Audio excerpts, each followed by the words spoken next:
I'm Nate Eaton here with Candice Cooley. She's the mother of Dylan Rounds, who has been missing for nearly 2 weeks now. It is such a puzzling story here. Yes. We've got a 19-year-old handsome young man who was raised in eastern Idaho, the Twin Falls area, kind of back and forth, both areas.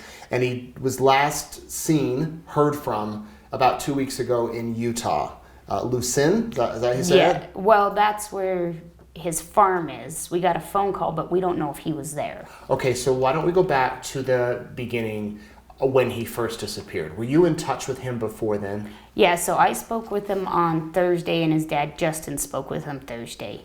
Then his grandmother spoke with him Saturday morning, May 28th, and he said he couldn't talk because he had to get his grain truck in the shed because he had seed in it and he was planting, so he couldn't get his seed wet.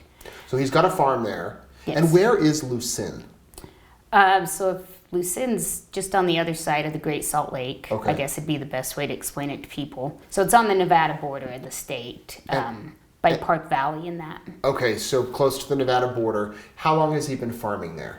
So this will be his third season. Third season, so he's lived there a while. Yeah, so he goes, he doesn't live there full time. He goes to his dad's, Justin's, in eastern Idaho. He comes to my house in Hazelton. But in the summer, he's pretty much down there because he's farming. Okay. But in the winter, he's back and forth everywhere else. So had he just recently gone back for the season? Yeah, he'd been on the Wine Cup Gamble doing some custom work and on another farm in Independence Valley doing some work, and then he was finishing up his farm. I see. So he speaks with a family member on the 28th of May.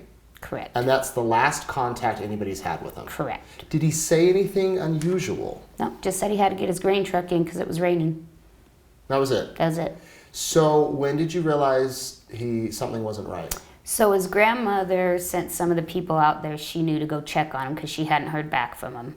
And then we kind of put it together on Monday that nobody had spoken to him because Dylan, you would go 2 or 3 days without hearing from him. That's not uncommon. But he was always in contact with either Justin or myself or his grandmother or his friend JD. He was always in contact with someone. So it took, a day and a half to put together that he'd been in contact with no one. Which was unusual. Yes. So Monday comes around and Grandma asks people to go check on him at the farm. So Grandma asked Sunday for people to go check on Sunday. him at the farm. Monday is when we all went down and called search and rescue and the police out. What did you find at the farm? So when search and rescue arrived, it was approximately between 4 and 5. And within the first hour and a half, and we didn't initially release this, they found his boots. And so from where his grain truck was parked, his boots were about 100 yards south behind a pile of dirt, just casually tossed out. And that's our frustration. Right there, it should have been foul play. Did he have another pair of boots he could have been No, wearing? and that is the thing with Dylan. He is very particular about his boots. He wears a pair, and it's always the same. When they're worn out, he goes and he buys the exact same boots. He's been that way since he was 3. I have old boots of Dylan's as decoration in my house, and I would have to search on Amazon to find the same exact color, the same exact pair when one wore out. So it's not a recent habit. It's it's his pattern. He's always been that way. So he wears the same pair everywhere. Yes. And you found them behind a pile of dirt. Yes.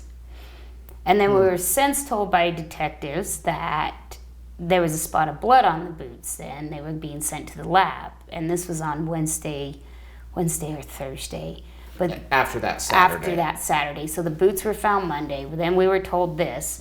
Then we found out from detectives the boots had not been sent to the lab. And this was on Saturday when they came back out, that they were being held in case the cadaver dogs needed them, which cadaver dogs do not need a scent. They search for human remains. So the boots just didn't get sent in.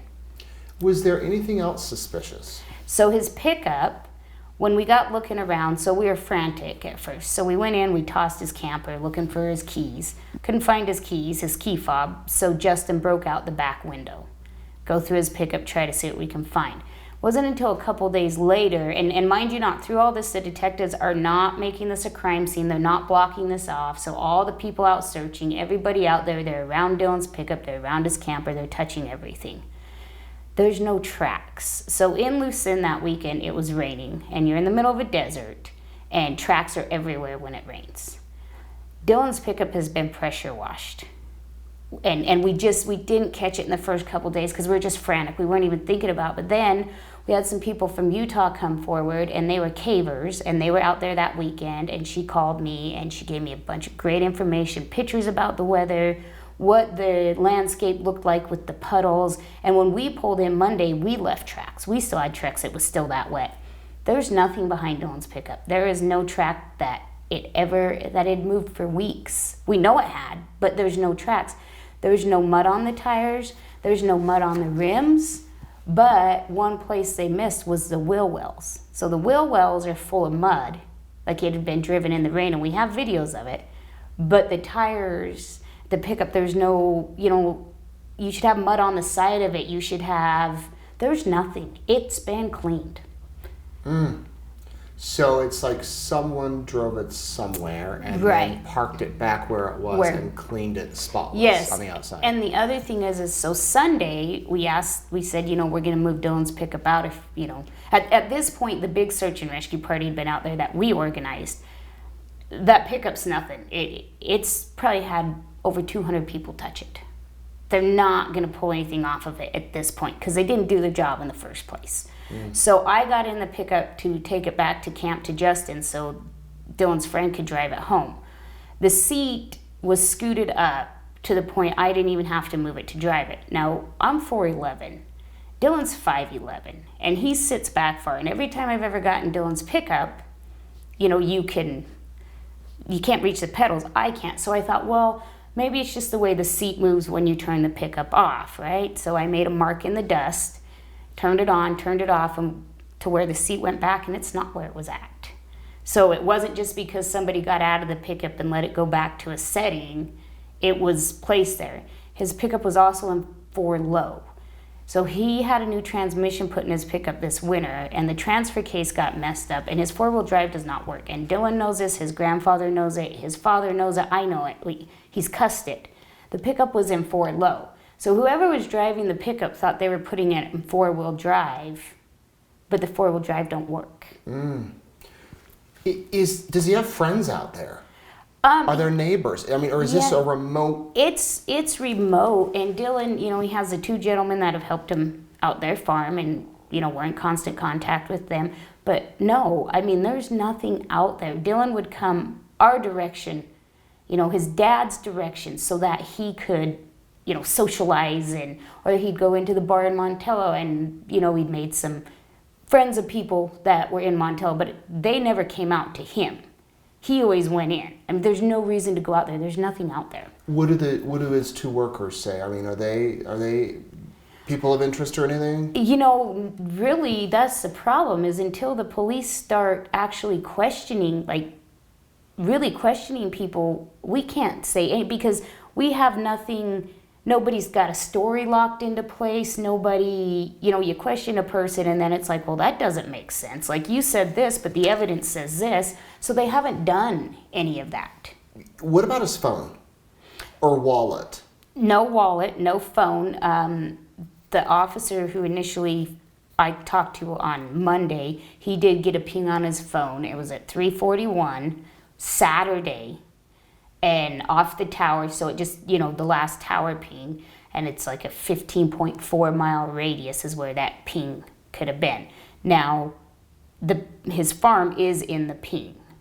So our first assumption was he took his grain truck, he parked it, he didn't have a ride, and he took off walking back to his camper, to his pickup, which is 5 miles. But then we found the boots. Obviously, that's not the case because he wouldn't go 100 yards one direction and throw his boots to walk 5 miles in the other direction. Likely in rainy weather. Yeah. Because it was raining. Yes. And the boots, even the officers, when we found the boots, when Search and Rescue found the boots, and Box Elder County Search and Rescue, they were amazing. I mean, they have not dropped, they were good. They were out there right away. But they gave it brought the sheriffs out, and Justin and I, they took us out to look at the boots. Justin's his dad. Yes. Okay. And instantly we knew those are Dylan's boots, but they even said they haven't been out here more than 2 or 3 days, 3 days at the max. Well, last time we heard from him was Saturday. And he wears the Georgia work boots, the yellow ones. that discolor, and even if we wouldn't have found them for a day or two after sitting in the rain, they probably would have been so discolored they would have looked super old. They just don't hold up well on the tops of them.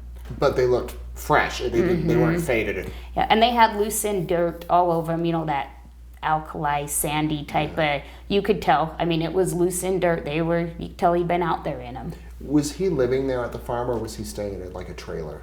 So he had a camp trailer. He had a camp trailer that he was staying in. Yeah.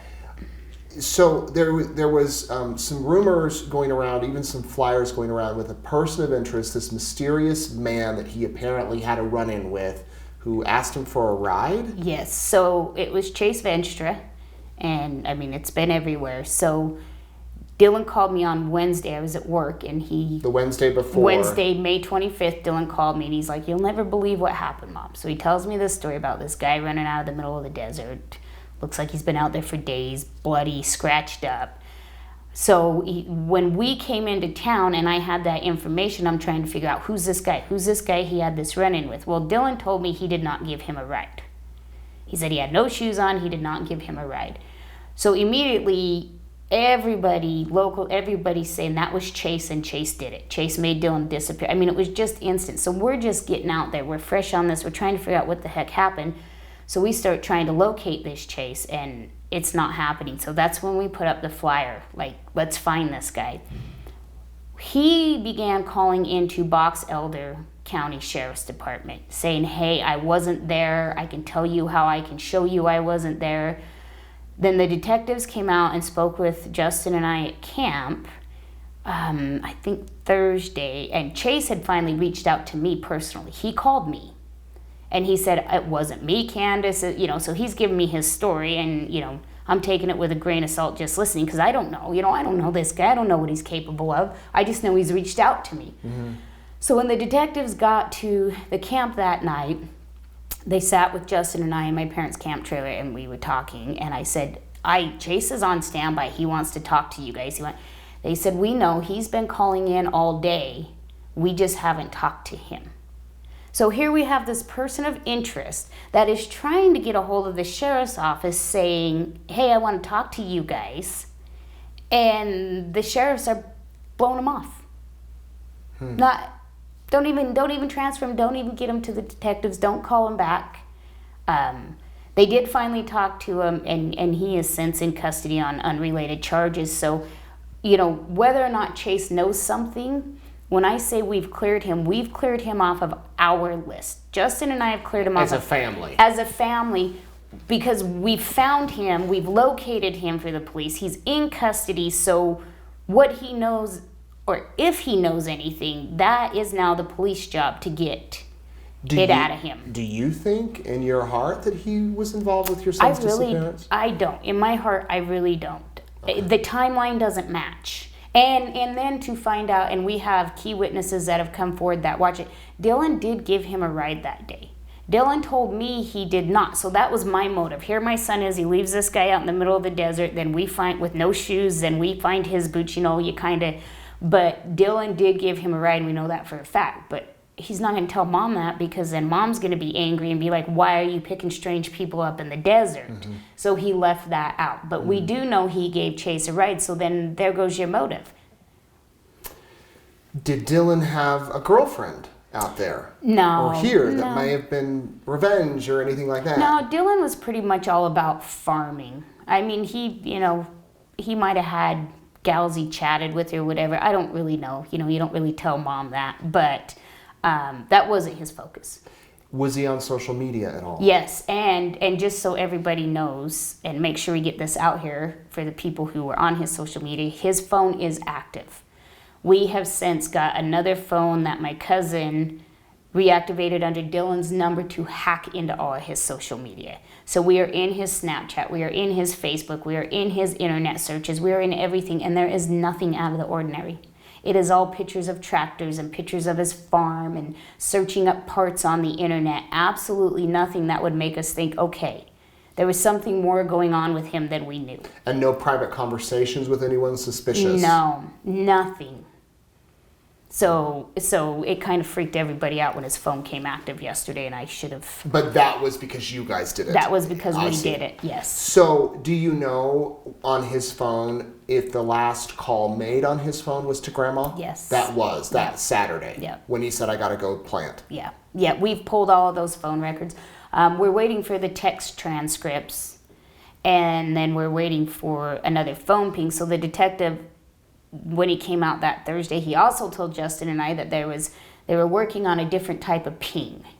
And this ping would give them an exact location. It's way better. I should have it tomorrow morning. Nothing. That was last Thursday. That was last So Thursday. Nothing. And sometimes in other stories I've covered, if you have the GPS enabled on your phone, it's easier for them to track. Some of us turn the GPS off, though. See, and Dylan, he's figured out, he goes and gets his own phones now. He's not, yes, he's on his father's account, but he's not, not bringing them to Mom to say, hey, set him up, or bring them to Grandma and say, hey, set him up. He's doing it himself. So all that iCloud tracking, all that, none of it's on because he don't use it. Yeah. So we have tried every possible way. We're looking into some stuff with Ford, if we can see where at least the runtime on his pickup, if you can pull that off the ECM or something. But he didn't have any GPS on his pickup either. So what do you think happened? I think somebody took him. He would not leave that farm. Somebody somewhere knows something, and it's so eerie out there, and people are so standoffish. Nobody really wants to, it's like you got a lot of people who want to say something, but they won't. But, Dylan's patterns, everything he did, it's so normal. It was the same pattern all the time. And I think he had a little more to plant. He was planting a little bit more, and that was it. That was his focus. And then he was excited to get rain, of course, but then also not excited because he couldn't finish planting. But he went and bought some new grain drills. He's getting it in. He didn't leave that place willingly. And we don't even know, and that's why we're begging for Nevada to help us, because his last physical sighting was in Montello, not Utah. Montello, Nevada. And which is right over the border. Right. We don't even know if he made it back. To Utah. So that's my question. Who's the lead agency? Well, so that's the problem. So Nevada is telling us that that Box Elder is the lead agency, because we're begging for their search and rescue to come help us. We got places pinpointed that we need dogs at and stuff. And so they're saying, well, Box Elder's the lead. Box Elder's saying, well, there hasn't technically been a crime, so we can't go and cross over. So we're getting this state line mess that it's like you tell in the email, we're not asking for a tactical team. We're asking for Elko Search and Rescue to come help us on the Montana side. Utah has helped us on the Utah side. We have covered it. We're now moving focus, especially after we know for sure he was seen last in Montello. We do not know if he made it to Montello. I mean, we know he wasn't the last one to drive his pickup. Who's to say he was the last one? He was the one to even move the grain truck. But we need help searching out there. We're not search and rescue. We're not professionals. I mean, we've had an outpouring of support and air support, and it's been amazing. But we need the dogs, and we need the people who know the terrain, and we need these guys to be out questioning the town. What have you seen? But we're just getting no help. We're getting nothing. You mentioned the air searches. Nothing seen from the air? Well, so we did see when we flew with York, we seen there's a big wash. And I mean, we landed the chopper in it. It's that big. And it was searched right to the Utah border. And then searched state lines again. And then our search party, they did some of it. You didn't realize how big it was, but... and I put the video on Facebook yesterday when we're in the chopper, and you can see the single pickup tracks. It's just one pickup that heads out there, goes clear to the wash. The tread is similar to Dylan's, but we need law enforcement out there to take, is this Dylan's tread? Was this? Because if it was, that pickup had to be out there sometime late Sunday afternoon until we arrived sometime on Monday because of how deep the track, and the rain doesn't some, but it couldn't have been out there Saturday. It was raining too hard. You couldn't have been in that wash. And then they go clear to the end of the wash. They stop a couple places, and it's interesting because as we're flying this, there's marks where the pickup's fishtailing. So it's fishtailing. They're in a rush, but it's clearly not in four-wheel drive the way the tracks are. But we can't even get them to help us with that. And I mean, we're not asking. All we want is a cadaver dog to run it, because the way the walls slough off from the rain, I mean, there's huge slides that you're talking 3, 4, 5 ton of dirt that you can just kind of nudge your pickup up to and disturb the ground, and it just sloughs off after rain. So we're just let's get some dogs out there and run that, because unfortunately, and I hate to even say anything like it, but we were told by locals, well, if you ever want to get rid of anybody in this area, you just wait till it rains and take them to the wash. Yeah. Wow. But we can't get any help. I have a lady in Pocatello that I think is going to help me with her cadaver dog. But as far as law enforcement, I mean, we've been begging Elko. They told me they'd send out Bureau of Land Management to check out 2 very specific spots that we got tips on that really need to be checked.